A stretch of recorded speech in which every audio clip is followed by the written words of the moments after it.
Bom, estamos gravando, então acho que eu posso começar, certo? Antes de começar, eu quero fazer uma pergunta pontual, já sei a resposta de quase todo mundo, mas só para ter certeza, vocês dois estão fazendo machine learning no KTL, certo? Você já fez e você já fez. Você também. Você não. Você já fez? Tá. Então, assim, se eu precisar de ajuda, vai ser de vocês dois que eu vou pedir. Pode ser? Já tenho algumas dúvidas preparadas para vocês, inclusive. Mas vamos começar. Hoje eu vou falar sobre um artigo que se propôs a utilizar modelos de aprendizado profundo para fazer classificação de atividades baseados em sinais CSI. Eu queria, antes da gente começar a entrar no nosso tema propriamente dito, eu queria dizer por que eu escolhi esse artigo inicialmente. Então, para quem não sabe, quando eu não estou mexendo com relógio, eu estou utilizando dados CSI. E esse artigo especificamente, eu peguei porque ele utilizava métodos que eu utilizo na minha pesquisa, nos meus dois projetos. Ele utiliza os dados que eu utilizo, que são os dados de CSI, e mais importante do que isso, eu ranqueei os artigos que utilizavam o método que eu utilizo e o banco de dados por número de citações. Então, esse é o segundo artigo mais citado da área que utiliza métodos de deep learning utilizando dados de CSI. Como hoje é a primeira vez que provavelmente todos vocês, com exceção só da professora Tayane, estão tendo contato com dados de CSI, eu tomei a liberdade de abstrair um pouquinho a sessão de introdução do artigo e eu mesmo vou ficar encarregado de fazer a introdução do que é o dado CSI para vocês. Pode ser? Show? Acho que vai ficar mais simples de entender dessa forma.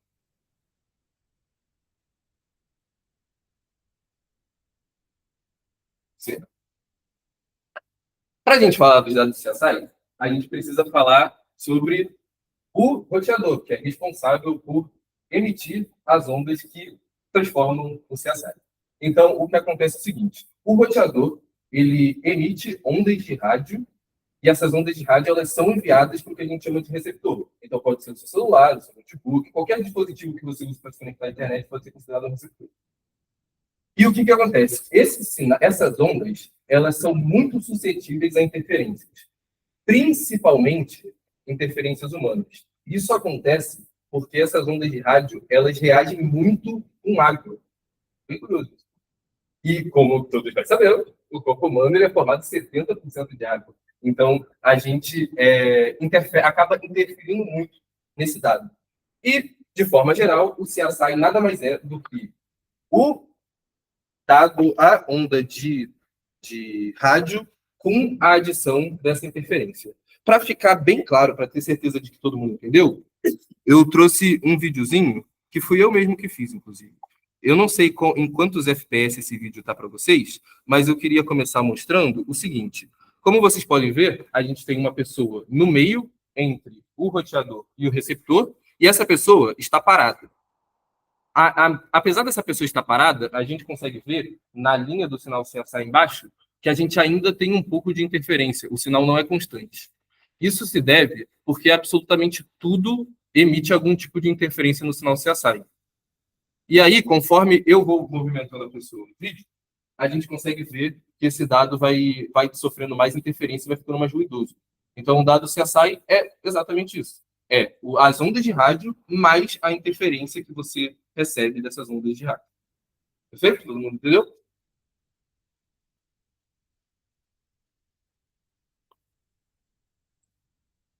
Quando os pesquisadores eles descobriram essa relação entre as ondas de rádio e a interferência humana, eles criaram o que eles chamaram de Wi-Fi Sense, que é basicamente a capacidade de você inferir informações humanas a partir de dados CSI. E com esse Wi-Fi Sensing, a gente pode fazer diversos tipos de análises. Algumas que eu dei o exemplo aqui são mais triviais, como, por exemplo, você detectar se tem alguém na sala ou não, ocorrência de quedas, isso pode se transformar até em coisas mais legais, como, por exemplo, identificar a posição de varrer da pessoa.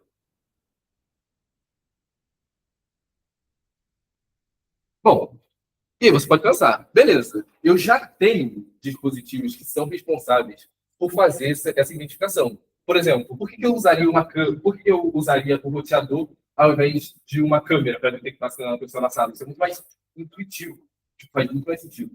E a resposta, pelo menos para a câmera, é simples. Você consegue ter você tem uma privacidade muito maior quando você utiliza. Certo? Porque, por exemplo, vamos dar o exemplo aqui de queda, de ocorrência de quedas. Você geralmente faz isso para um idoso. Um idoso, ele geralmente não gosta de ser visto todo 100% do tempo. Então, ele provavelmente vai se sentir incomodado se você tiver uma câmera focada na cara dele 24 horas. Isso também é bem evidente. Além disso, teoricamente, o CSI ele é capaz de fazer precisão de atividades bem mais complexas do que isso. Então, eu conheço um cara que ele é um cara muito legal. Ele, nesse momento, ele está fazendo predição de batimento cardíaco utilizando dados do CSI.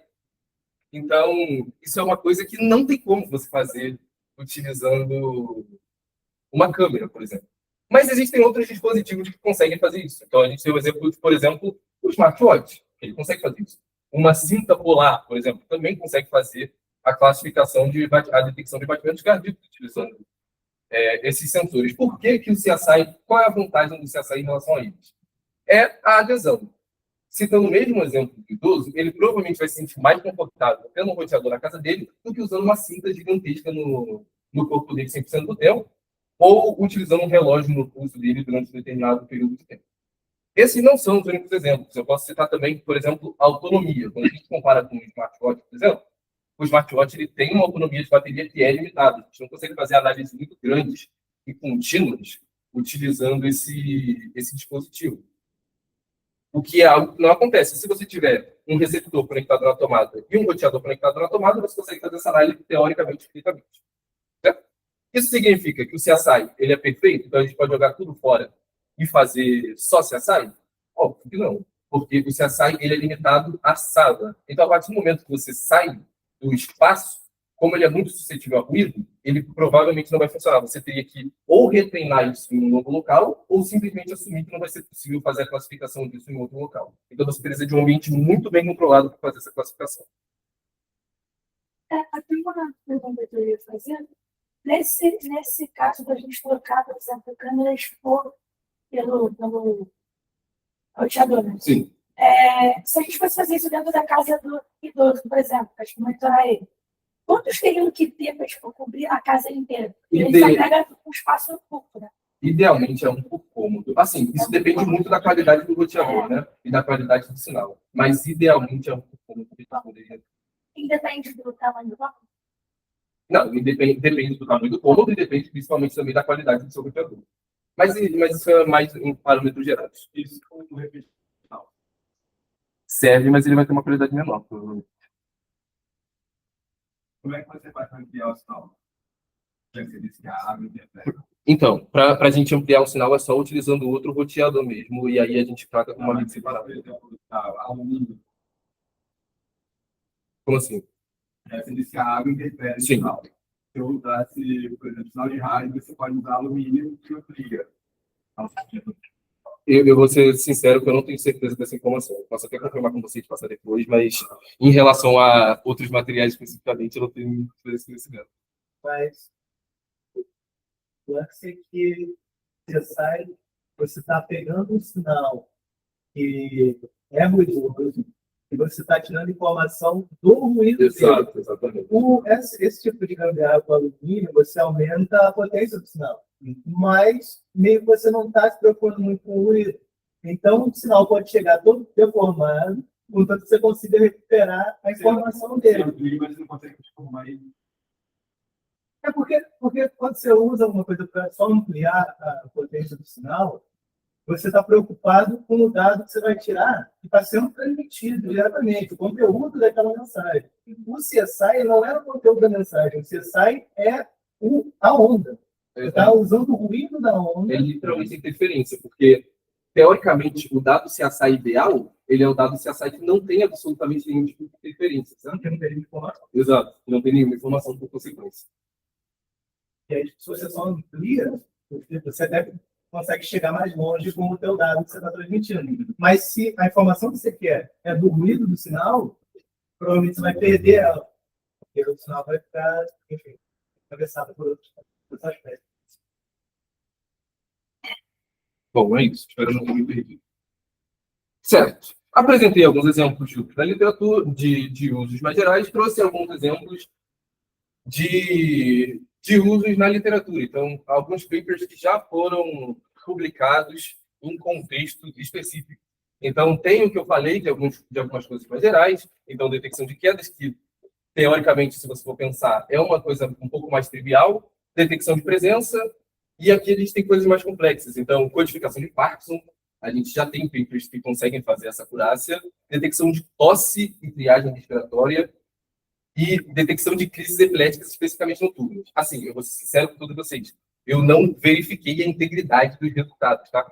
Mas isso são papers que são publicados, que, teoricamente, passaram por algum tipo de análise e aprovação. Então, a gente pode, teoricamente, confirmar que são papers que fazem sentido. Teoricamente. Mas eu só... E também tem um exemplo daquele cara super legal também, que faz predição de batimento cardíaco utilizando esses dados. É maneiro. Aí a gente vai para o que o nosso artigo que eu propus para apresentar utilizou. Então, ele queria especificamente classificar as atividades humanas. Então, ele treinou o modelo dele, que tinha 6 tipos de atividade, e com esse modelo treinado, ele queria ver se ele conseguia detectar qual atividade essa pessoa está fazendo.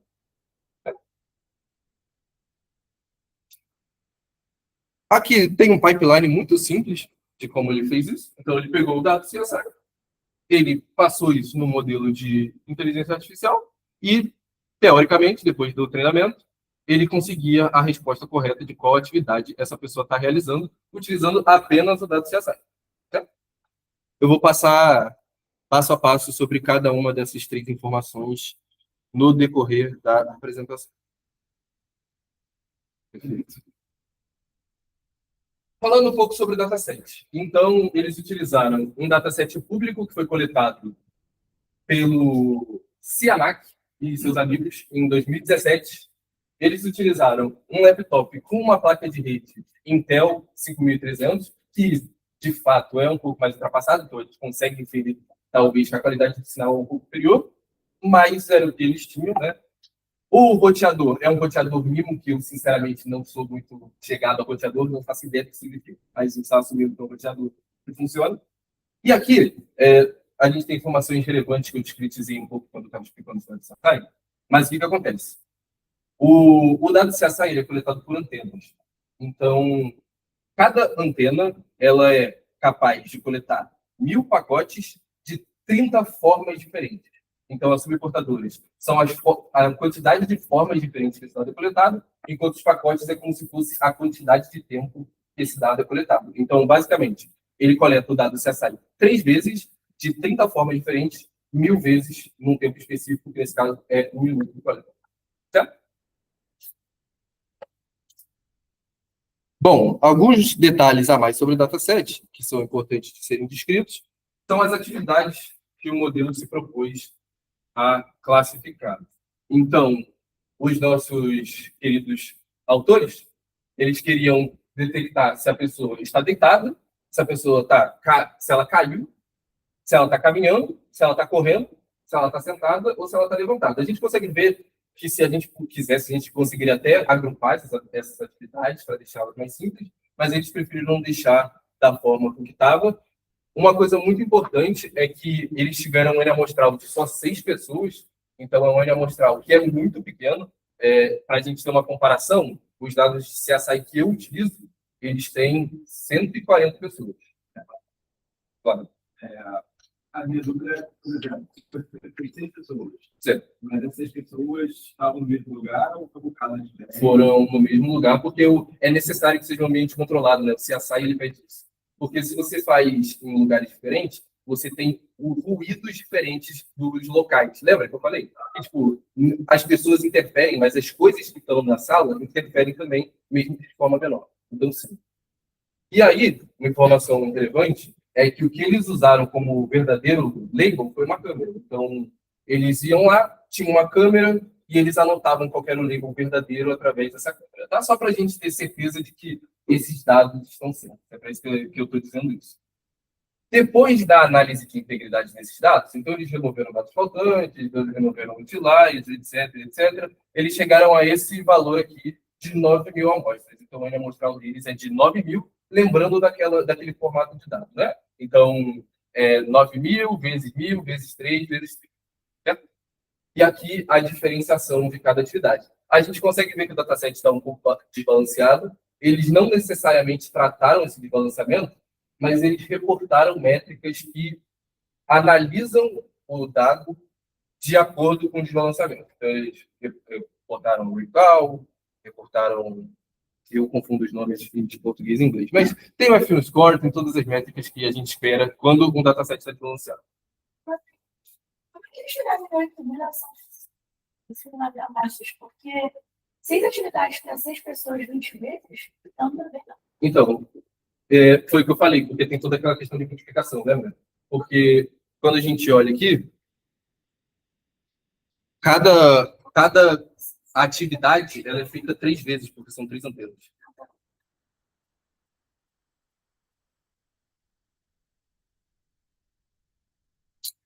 E aí a gente chega um pouco nos métodos. Aqui eu tenho um disclaimer muito importante. Eu dividi de 2 formas os modelos de inteligência artificial que eles utilizaram. Um eu chamei de Deep Learning Layers e o outro eu chamei de camada de rede recorrente.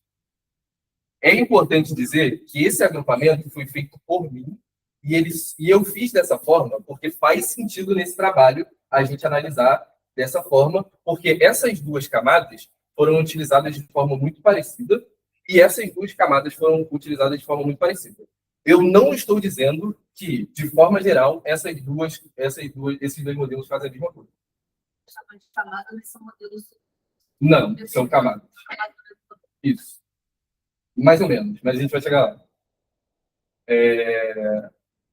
Então, é bem importante deixar isso claro. Eles não são a mesma coisa, eles só são usados de forma parecida nesse trabalho. Então, vamos supor, se a gente estivesse utilizando processamento de imagem, esses 2 aqui não tem nada a ver. Se a gente estivesse usando processamento de linguagem natural, esses 2 aqui tem menos a ver ainda. Talvez isso aqui tivesse mais relação com esse, mesmo assim nem é tanto. Então, nesse trabalho aqui, faz sentido a gente utilizar esse agrupamento, e aí eu vou explicar por quê. Eu vou explicar o que cada agrupamento significa. O que as Deep Learning Layers, nesse caso aqui, elas foram responsáveis apenas por extração de características.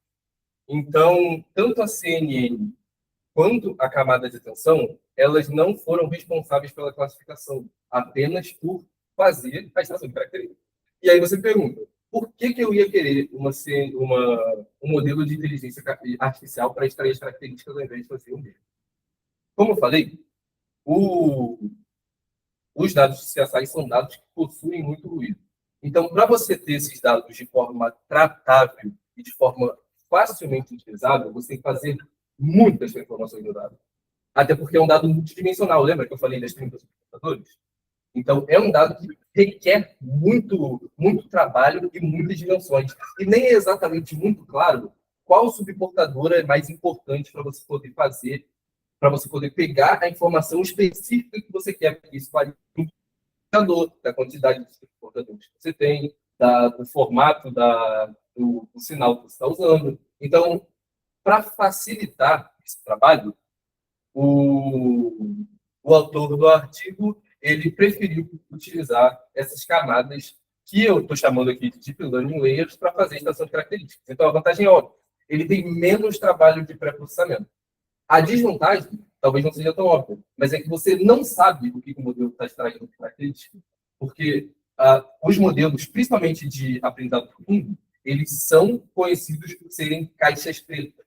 Então, você não tem, de forma fácil, e sem conhecimento matemático muito profundo, e às vezes nem assim, identificar que tipo de transformada o seu modelo está fazendo no dado para poder extrair esse tipo de característica, certo? Então, você está trocando explicabilidade por facilidade na hora de processar.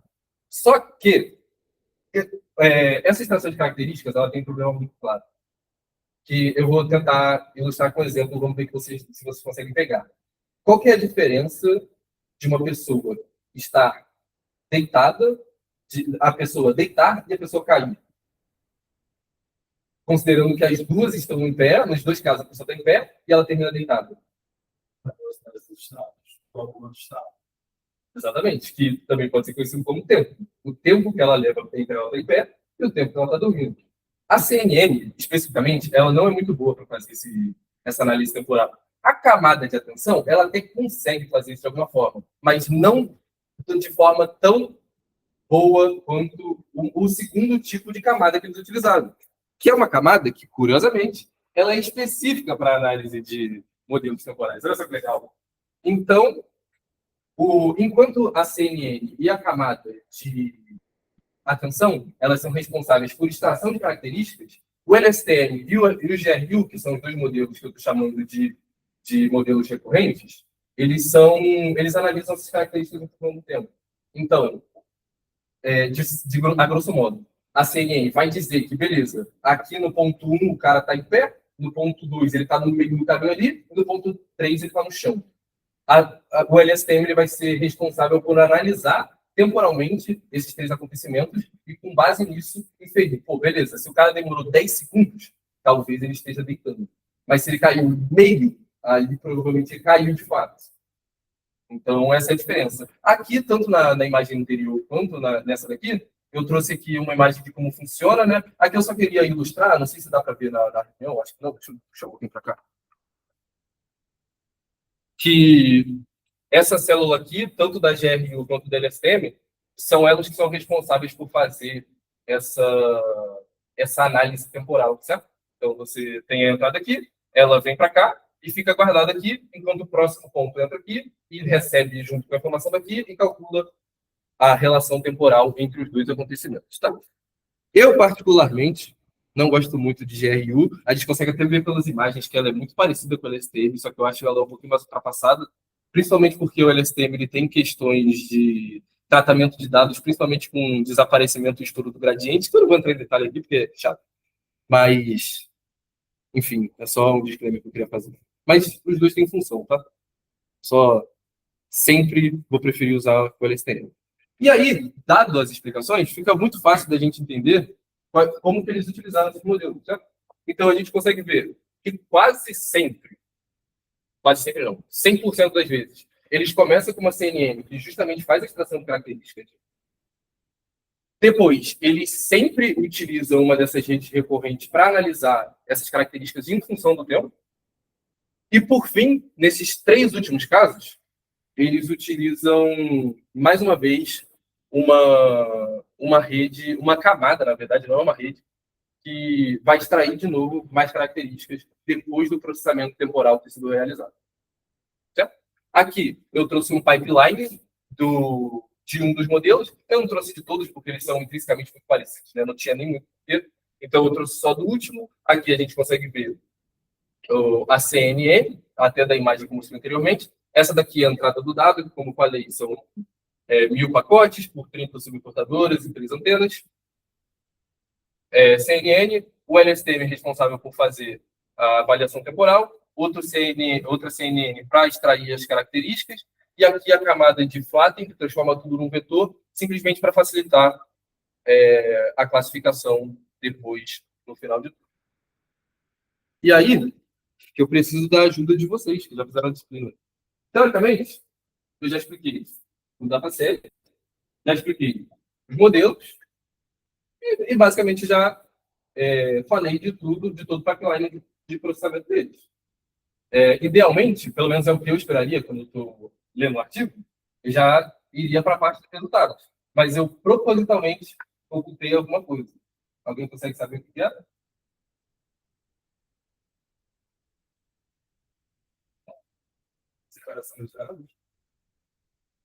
Essa professora de vocês aí tá meio paia, desse novo que você não.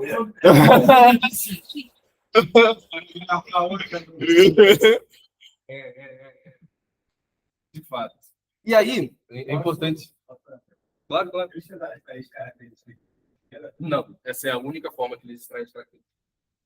E aí, antes de passar o slide, eu vou ter que fazer uma quebra de protocolo, porque a forma com que a gente trata os slides nesse grupo, a gente não gosta muito de colocar muito texto nos slides, né? Acho que deu para ver que todos os slides são bem... tem bastante imagem, então é bem fácil de entender. Mas eu vou abrir uma exceção de propósito, porque eu preciso muito beber água, porque eu não aguento mais.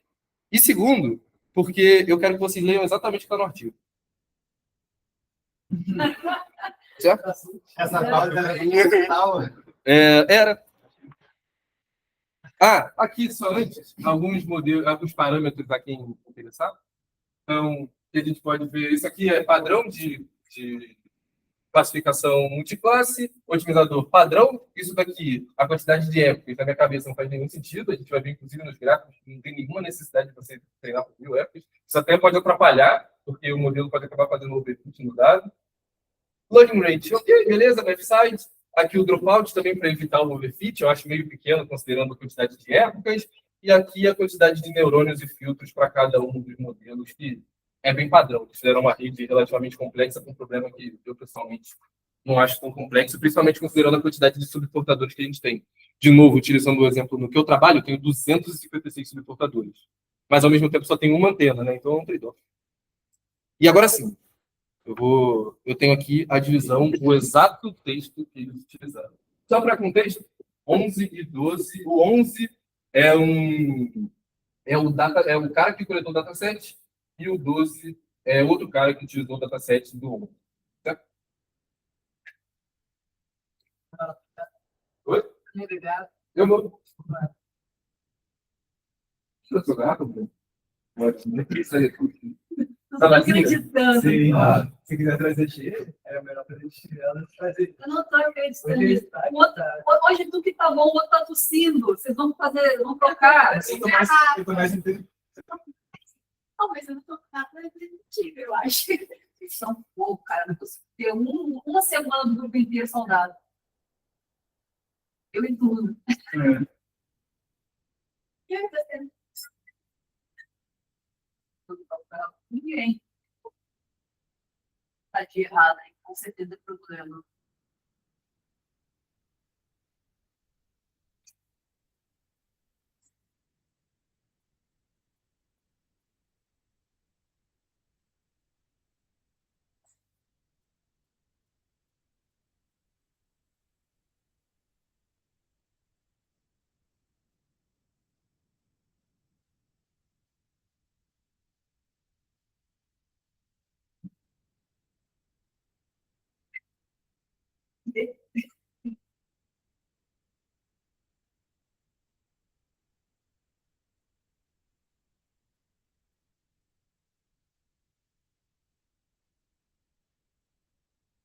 A cara da Thaís é muito boa. Eu tô tão chocado com esse teu escrito, literalmente. Sim, eu dei Ctrl+C, Ctrl+V no que está escrito no artigo. Mas sabe, você vai ter que explicar. Claro, você colar isso aí, você acha que você óbvio. acerta. Eu vou colar essa bomba, mas explica aí. Vem aí, agora eu consegui. O que acontece, galera? O que eles fizeram aqui? Eles chegaram e falaram, bom, a gente utilizou... Não, no caso, esses dois caras aqui, eles utilizaram um K-fold cross-validation de 10 folds.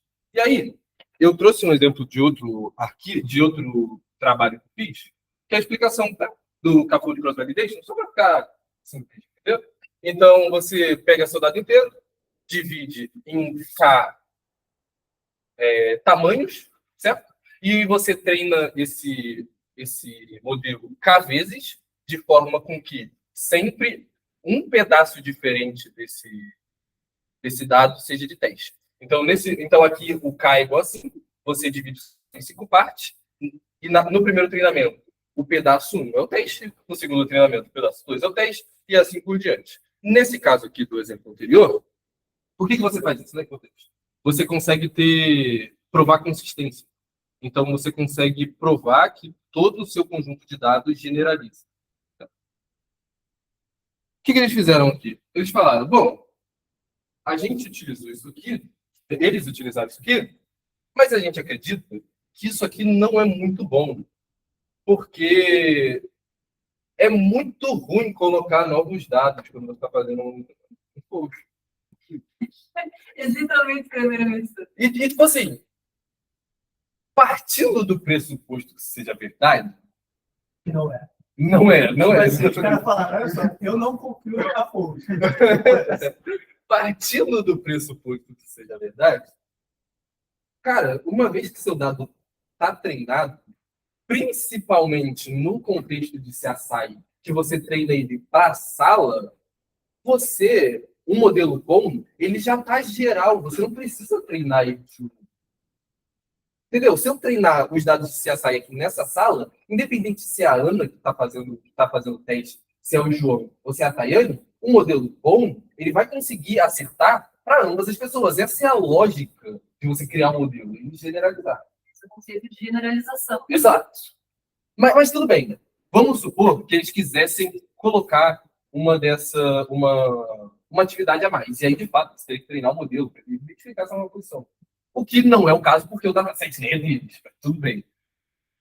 Não é tão difícil assim. E não é uma coisa que você vai fazer tantas vezes a ponto de justificar você não utilizar o Capô. Mas esse nem é o maior problema.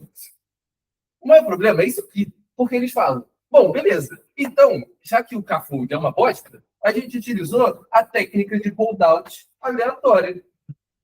E aí, o que isso acontece? Quando você divide o seu dado tem 6 pessoas em 70-30, você contaminou o seu dado inteiro. Então, todo o resultado que você tiver é literalmente inútil, basicamente. Porque ele deixa de aprender as características do dado e ele passa a aprender quem é a pessoa que está fazendo a coleta naquele momento. Uma besteira. Mas a gente já esperava. Assim, eu não fiz uma verificação de integridade tão grande nesse artigo de propósito. Inclusive, quando eu escolhi esse artigo, eu já falei, eu escolhi esse artigo aqui, mas já se prepara que ele está com 99,9% de acurácia. Mas, como teve uma metodologia para escolher esse artigo, eu preferi manter. Porque, de novo, é o segundo artigo mais visto, mais citado da área, utilizando o método que eu utilizo e o dataset que eu utilizo. E aí a pergunta é óbvia, né? Por que você não utilizou o primeiro? Porque ele utilizava outros métodos que eu não tenho familiaridade, eu acho que não cabia muito bem na proposta desse trabalho de apresentação de artigo, alguma coisa que eu não tenho tanto conhecimento. Você ia falar que o meu está certo. Não. O meu estava certo, eu achei melhor fazer. Então, é isso. E aí, assim, né? Aí aqui, daqui para frente, tudo vira mera formalidade, né? Porque a gente tem os resultados do nosso amigo aqui, e olha só que legal. O cara conseguiu uma matriz de confusão e que tudo está perfeito. Inclusive, é bem engraçado, porque o cara conseguiu ser incompetente 2 vezes. Porque ele... Tá gravando o Rafael. Vai. Porque ele até fez o CAFOLD também. Mas ele claramente não se preocupou muito na separação por pessoa, porque o dado continua contaminado. E aqui eu nem vou entrar no mérito de que não tem desvio padrão, tal, porque a gente tem problemas maiores, né, galera? Mas o ideal é, quando você está trabalhando com o CAFOLD, você, além de reportar a acurácia média, você trata também o desvio padrão.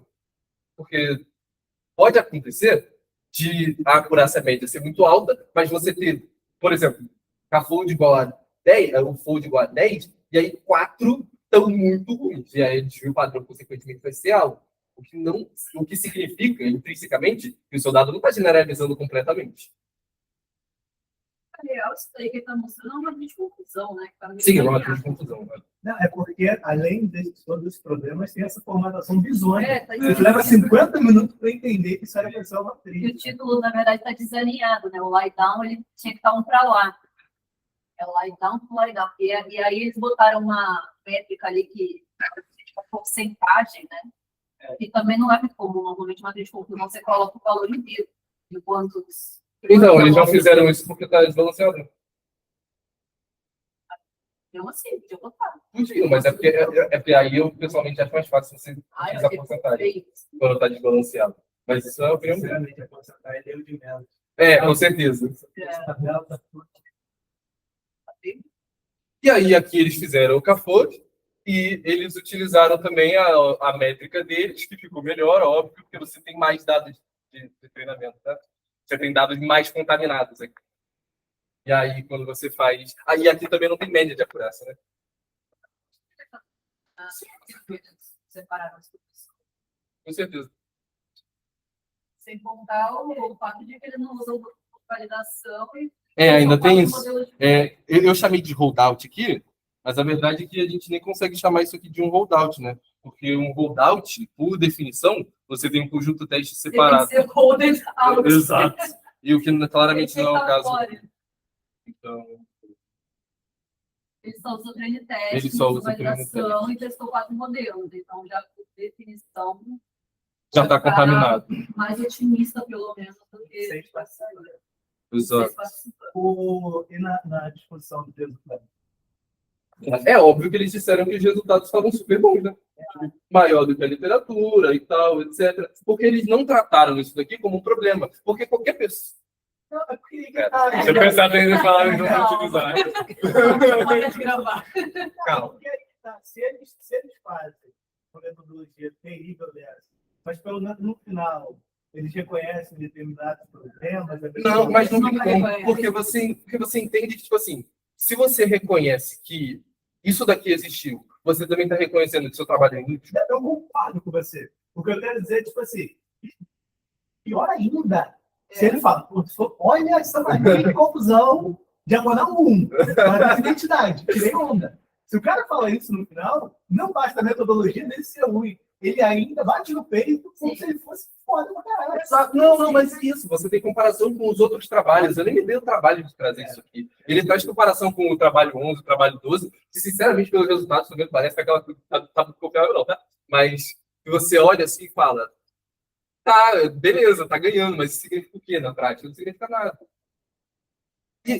E basicamente é isso, galera. Ele fala lá nos trabalhos relacionados que ele quer fazer uma coleta própria, que utilize mais participantes, mas, sinceramente, eu não estou muito interessado nos trabalhos futuros desse cara, não. Nunca mais quero te ver, beijo. Não é porque, né? Exato, e aqui é muito importante. Vamos partir do pressuposto que isso daqui tá certo, não é verdade? Tipo, olha quanto tempo que a gente demorou para converter. Tudo isso, tudo daqui para frente, você está ganhando à toa. Tipo, você pode argumentar aqui que 80% do treinamento do seu modelo é literalmente inútil. No pior, na melhor das hipóteses. Na pior das hipóteses, esses 80% está atrapalhando o seu modelo. Porque você está ficando muito específico para o seu banco de dados de treino. O que não é o ideal. Você não quer que o seu dado de treino esteja 100%. Se o seu dado de treino está 100%, ele aprendeu características do treino que não são verdade no conjunto de validação do conjunto teste. Validação que não tem. Eu nem vou falar nada sobre esse Lois aqui, tá? Não, tipo assim, eu vou fingir que ele nem existe. Que é isso? Graças a esse. Assim, se esse fosse o problema do modelo, eu até pensei, falei, cara, eu vou mostrar todos esses gráficos e vou mostrar isso aqui depois, porque vai ser engraçado. Mas, tipo assim, quando eu cheguei no final, eu falei, cara, isso tá tão ruim, porque, cara, isso aí a gente bota como nota de rodapé, porque tem tanta coisa pior que, sinceramente. Isso. Aí ele conclui que os resultados dele estão muito bons, estão maiores, inclusive, do que o paper de referência, que é o paper de publicação do dataset, como trabalhos futuros, aumento de análise de... Ele falou que queria propor um método de pré-processamento para substituir a extração de características da CNN e talvez coletar um dataset próprio responsável por que tivesse um N amostral maior. E é isso, galera. Esse trabalho eu estou publicando. A Springer. É da lei. Sim. Tá legal. Obrigada. Alguém quer fazer algum comentário que ainda fique gravado? Pode parar. Então, para as gravações. Beleza.